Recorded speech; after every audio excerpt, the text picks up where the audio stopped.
Bernie Sanders' statements on the results of the 2024 election. Senator Bernie Sanders today released the following statements in response to the outcome of the 2024 election. And I want you guys to listen in detail because he's right. It should come as no great surprise that a Democratic Party which has abandoned working class people would find the working class has abandoned them. First, it was the white working class, and now it is Latino and Black workers as well. While the Democratic leadership defends the status quo, the American people are angry and want change. And they're right. Today, while the very rich are doing phenomenally well, 60% of Americans live paycheck to paycheck, and we have more income and wealth inequality than ever before. Unbelievably, real inflation accounted for weekly wages for the average American worker are actually lower now than they were 50 years ago. Today, despite an explosion in technology and worker productivity,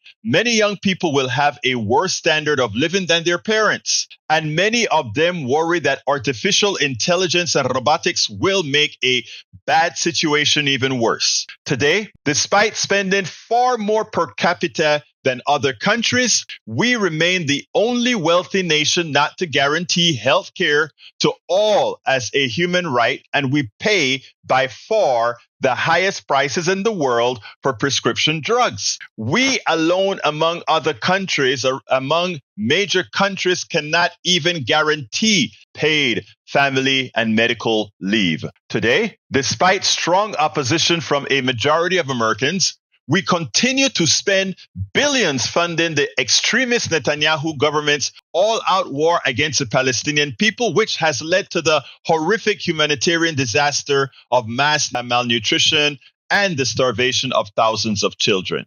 Will the big money interests and well-paid consultants who control the Democratic Party learn any real lessons from the disastrous campaign? Will they understand the pain and political alienation that tens of millions of Americans are experiencing? Do they have any ideas as to how we can take on the increasingly powerful oligarchy, which has so much economic and political power? Probably not. In the coming weeks and months, those of us concerned about grassroots democracy and economic justice need to have some very serious political discussions. And let me put that on the screen. I didn't realize it wasn't on the screen, but there it is on the screen. But here is the deal, people. That is a very, very accurate assessment by Mr. Bernie.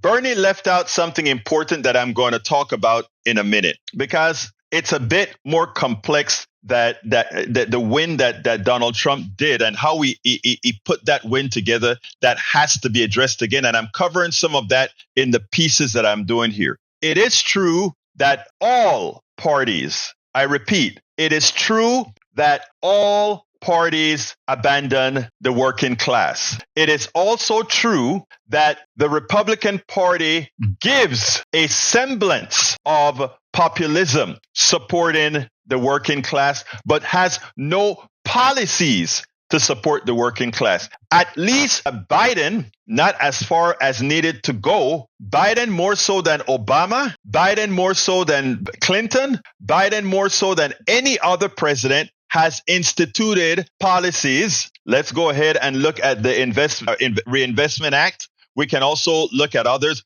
that did do some good. In fact, until the Republicans came back into power in Congress in 2022, we cut poverty in half, and we were starting to institute policies that remembers the working class. And some of what Kamala was doing, not as forceful as we would like it, because again, she is in the neoliberal wing of the party. Okay, she is there. Now, that said, she would have created something like having Medicare at home, meaning those people that are taking care of family members would get Medicare assistance while they're taking care of family, which is very expensive.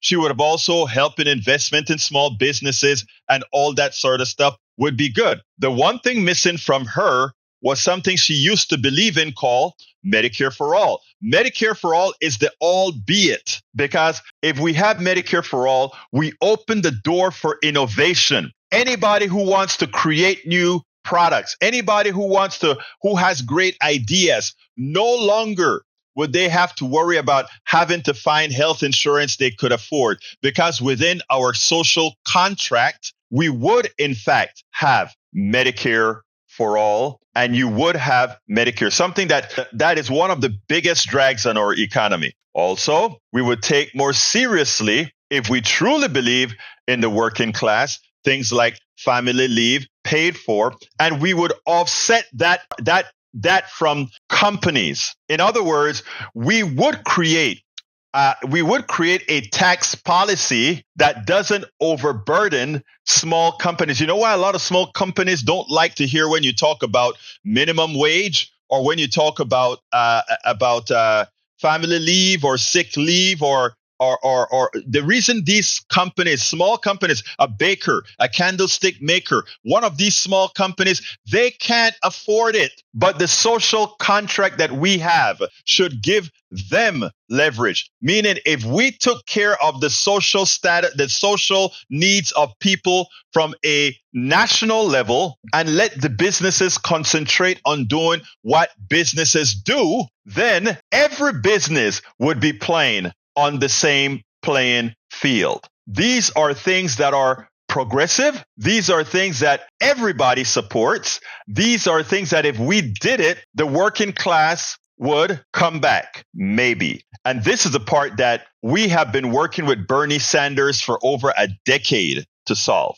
Bernie Sanders does not understand. Bernie Sanders understands the economics very well. Bernie Sanders is also a very good guy. He's not a racist. He's not a homophobe. He's not a sexist. He's not any of those things. Unfortunately, what Bernie does not understand is the rest of America does not reflect Bernie's morals. And because the rest of America does not reflect Bernie's morals, you have a missing component in how America must campaign. Because as you will see with another video that we have here, what gave Donald Trump the win was the disinformation campaign, was the racist, homophobic, sexist, misogynist campaign that was micro-targeted to different populations. There is a group of men in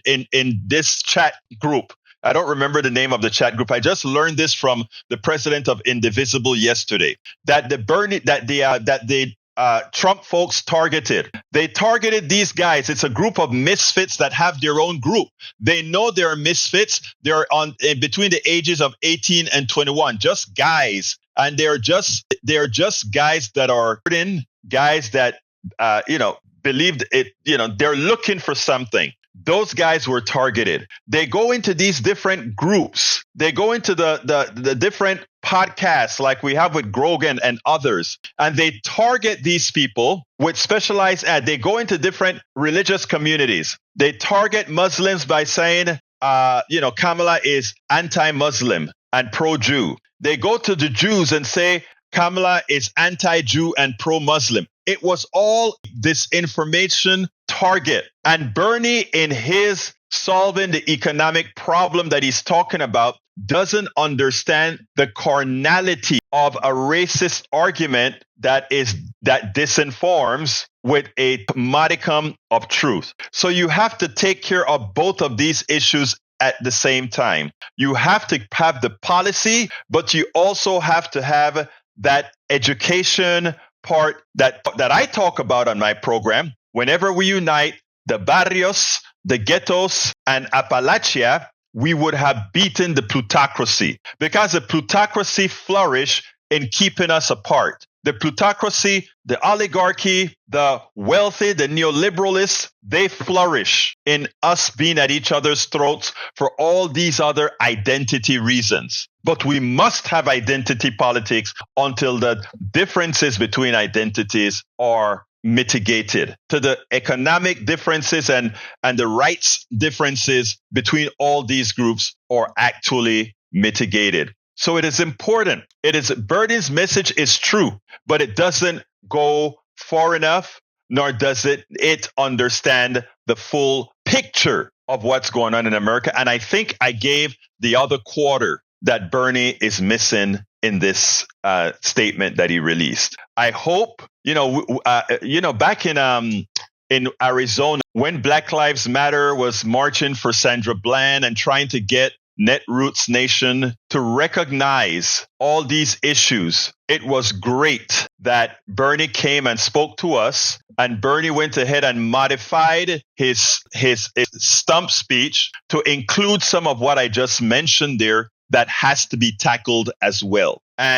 But again, Bernie, whenever he releases these statements, always tries to get away from the realities of race in America. And I hope at some point in time, he realizes that he has to include that in the narrative.